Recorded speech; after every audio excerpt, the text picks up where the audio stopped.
দর্শক, ঢাকার রাজপথ যখন কাঁপাচ্ছে এনসিপি, তাদের ডাকে বেশ কিছু ছোট ছোট দল সাড়া দিয়েছে। এমনকি জামাত ইসলামকেও আমরা সাড়া দিতে দেখেছি, জামাত শিবির সাড়া দিয়েছে।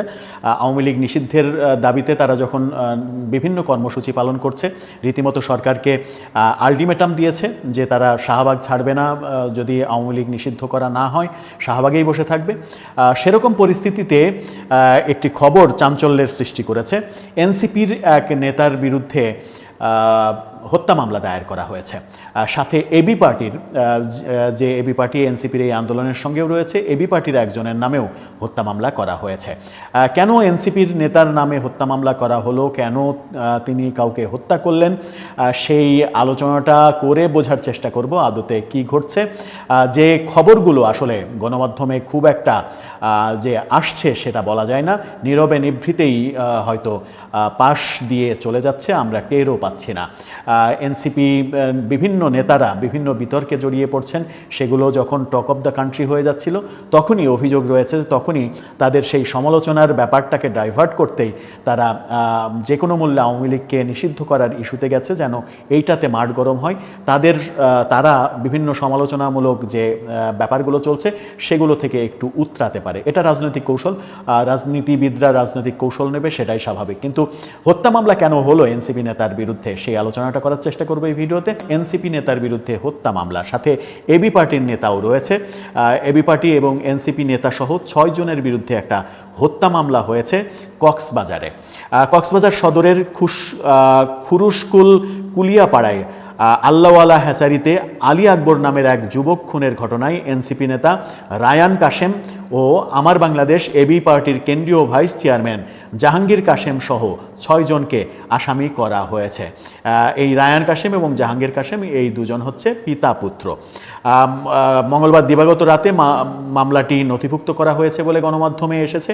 সমকাল এই খবরটি নিশ্চিত করেছে।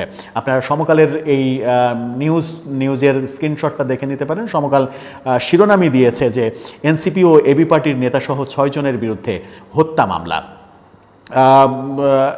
এই থানার কক্সবাজার সদর মডেল থানার ভারপ্রাপ্ত কর্মকর্তা ওসি ইলিয়াস খান এটা নিশ্চিত করেছেন। নিহত আলী আকবরের স্ত্রী বাদী হয়ে এই মামলা দায়ের করেছেন। মামলার আসামিরা হলেন জাহাঙ্গীর কাশেম, যিনি এবি পার্টির নেতা, 60 বছর বয়স, তার ছেলে এবং জেলা এনসিপি নেতা, কক্সবাজার জেলার এনসিপি নেতা তিনি রায়ান কাশেম, 28 বছর। তাদের দুজনের নামে মামলা হয়েছে। আবুল কাশেমের ছেলে তানভীর কাশেমও রয়েছেন, 50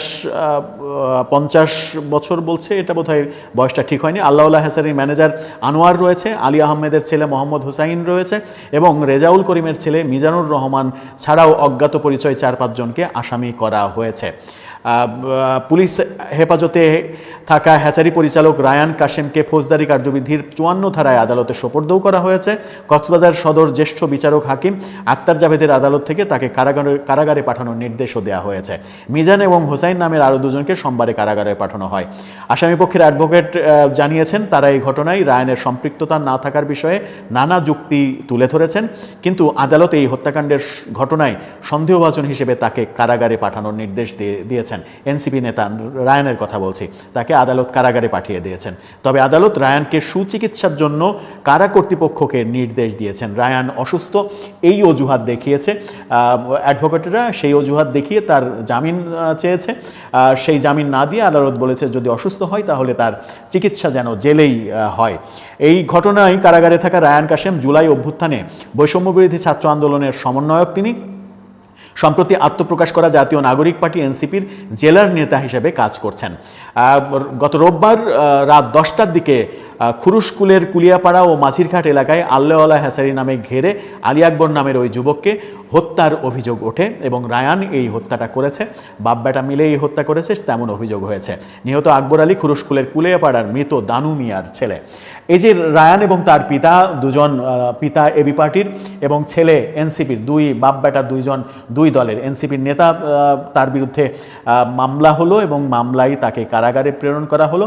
এটা একটা উজ্জ্বল দৃষ্টান্ত হতে পারে যে এনসিপির নেতা হওয়া সত্ত্বেও আদালত ব্যাপারটি আমলে নিয়ে তাকে কারাগারে পাঠিয়েছেন, জামিন না দিয়ে। এবং এনসিপির নেতা, কেন্দ্রীয় নেতাদের বোধহয় এই ব্যাপারে খুব একটা মাথা ব্যথা নেই। মাথা ব্যথা থাকলে কক্সবাজারে হয়তো একটা তুলকালাম কাণ্ড হয়ে যেত। এই মামলা মিথ্যা, এভাবে করা যাবে না, আসামিকে ছিনিয়ে নিয়ে আসা, এরকম ঘটনা ঘটতেও পারত। কেন ঘটলো না সেটা হয়তো সময়ই বলে দেবে। কিন্তু এটা এনসিপির জন্য মারাত্মক একটা ব্যাপার যে তাদের নেতা একজনকে মেরেছে, হত্যা করেছে এবং সেই হত্যা মামলায় এখন সে জেলে রয়েছে। যারা কিনা হত্যাকাণ্ডের বিচার চাইছে, আওয়ামী লীগের হত্যাকারীদের বিচার চাইছে, আওয়ামী লীগ হত্যাকারী, খুনি, ফ্যাসিস্ট, তাদের বিচার এবং নিষিদ্ধের দাবিতে ঢাকা সরগরম করছে, তাদেরই একজন নেতা, কক্সবাজারের নেতা, হত্যা মামলায় এখন কারাগারে। ব্যাপারটা একটু সাংঘর্ষিক হয়ে গেল না? দর্শক, আপনার কি মনে হয় এই ব্যাপারগুলো থেকে এনসিপি উত্তরানোর পথ খুঁজে পাবে, নাকি এভাবেই এনসিপির বিভিন্ন পর্যায়ের নেতারা বিভিন্নভাবে বিভিন্ন দুর্নীতি সহ এরকম কর্মকাণ্ডে জড়িয়ে পড়বেন এবং জড়িয়ে পড়ার পর সেখান থেকে উত্তরানোর জন্য এক একটা ফন্দি ফিকির করে এক একটা কার্যক্রমে যাবেন যেন মানুষের মনোযোগ ডাইভার্ট হয়? দর্শক, আপনার মতামত জানিয়ে লিখতে পারেন আমাদের কমেন্ট।